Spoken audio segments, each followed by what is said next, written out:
Olá, pessoal! Seja bem-vindo à nossa aula. Eu sou a professora Ângela e a aula de hoje vai para os alunos do módulo 2 da Educação dos Jovens e Adultos. Vamos falar sobre o sistema de numeração decimal. Mas antes, vamos fazer um resumo sobre os números.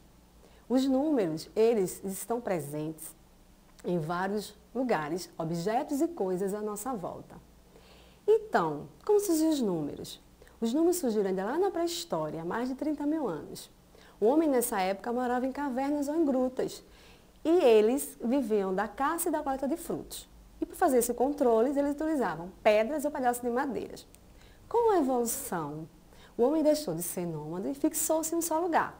Então passou a plantar e a criar o seu rebanho. Para controlar esse rebanho, eles utilizavam pedras. E aí o homem continuou evoluindo e apareceram os números egípcios, há 3.000 a.C. E esses números, eles foram ganhando nova forma, porque a necessidade do homem foi aumentando e se diferenciando, né? Então, apareceu o sistema de numeração indo-arábico. Por que indo-arábico? Porque os hindus desenvolveram, mas quem divulgou foram os árabes. Então, ele começou há 3.000 a.C. e veio até a atualidade. E você consegue verificar aí a evolução do nosso sistema, que é o mesmo. O sistema de numeração decimal é o mesmo sistema de numeração indo-arábico. O sistema de numeração decimal, ele possui 3 características importantes. A primeira é um sistema de base 10. Ou seja, composto por 10 algarismos. São eles o 0, o 1, o 2, o 3, o 4, o 5, o 6, o 7, o 8 e o 9. São apenas 10 números, ok? A segunda característica muito importante é que é um sistema posicional, ou seja, o número ele vai mudar de valor de acordo com a posição que ele ocupa. Então, a gente pegou aqui como exemplo os numerais 1, 3 e 4 e posicionamos da seguinte forma: 4 na unidade, 10 na dezena e 1 na centena. Então, temos um valor de 134. Pegamos o mesmo número, os mesmos numerais e posicionamos de forma diferente. Botamos o 3 na unidade, o 1 na dezena e o 4 na centena. E temos agora 413. Aí eu pergunto, 413 é igual a 134? Não, não é? Não é, muito bem. Como ele mudou de posição, ele mudou também de valor. A terceira característica muito importante é o símbolo 0. Eles conseguiram desenvolver um símbolo para representar a ausência de quantidade. A gente já conhece muito bem, né? O 0.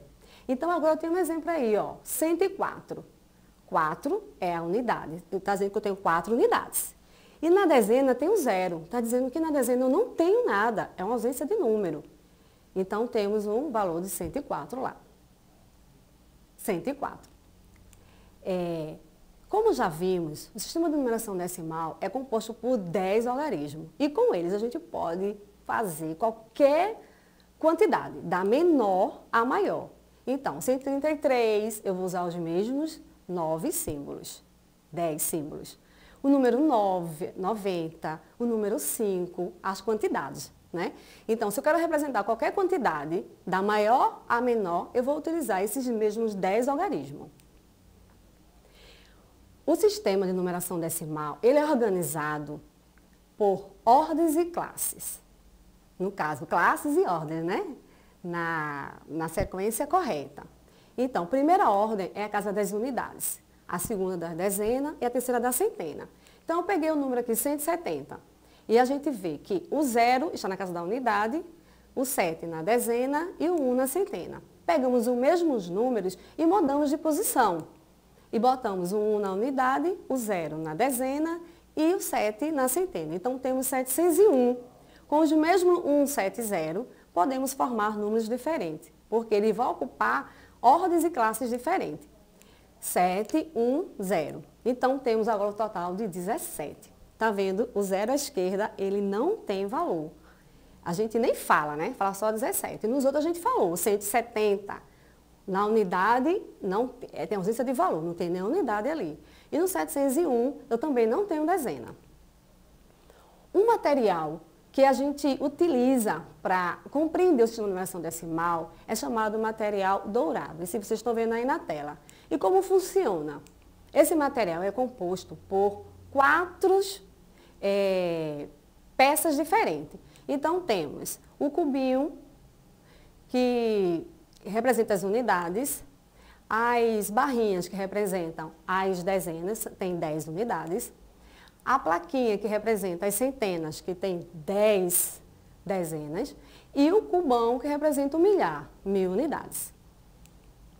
E como é que a gente utiliza? A cada agrupamento de 10, a gente troca por um que representa a mesma quantidade. 10 unidades representa uma barrinha, que é a dezena. 10 barrinhas de dezena, a gente vai fazer a troca por uma plaquinha que representa uma centena. E a cada 10 plaquinhas, vamos trocar por um cubo que representa um milhar. Um exemplo de cálculo utilizando material dourado. Então, nós temos aqui uma centena mais 5 dezenas mais 9 unidades. Então, nós vamos somar 100 mais 50 mais 9. Então, teremos um total de 159. Um cálculo utilizando o material dourado. Tá vendo como fica legal? Fácil da gente compreender o sistema de numeração decimal. Agora, vamos fazer uma decomposição de um número utilizando o material dourado. Vamos fazer o número 28. Então, eu vou precisar de 2 barrinhas de 10 unidades para dar um total de 20, mais 8 cubinhos de unidades. Então, teremos agora 28 na nossa decomposição.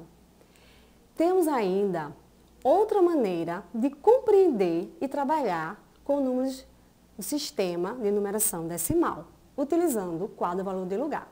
Então, vamos posicionar o número 352 dentro desse quadro valor de lugar.